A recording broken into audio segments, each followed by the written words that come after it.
Riwruok mag jodolo mag din Kopere ka otelen kod jakom margi mano Reverend Morris Mohatia osiro ng'anyo mar rowere mag kweth mag Gen Z ka gikoni duond rowerego en mar rieyo telo ma pacho ka.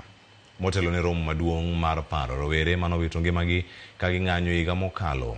Jodologo okwayo piny owacho mondo mi ochiw arita makare ka bende ne rowere to gikwayo mondo mi ng'anyo margi obed mar kwe.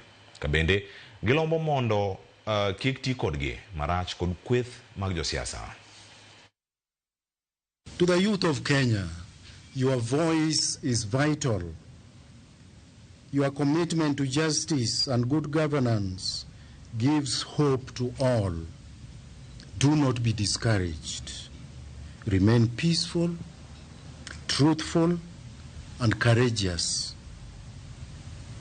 The church loves and cares for you. We call on the security agents to ensure we do not have a repeat of the protected goons who brought violence in the recent protests.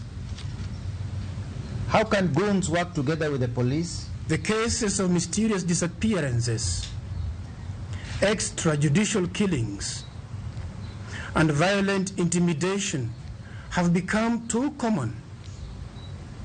Painfully, we recall the more recent deaths of Father John Maina, Father Alois Bett, and that of Albert Ojwang, and others whose lives were taken in unexplained and violent circumstances. Tarik 25 dweni,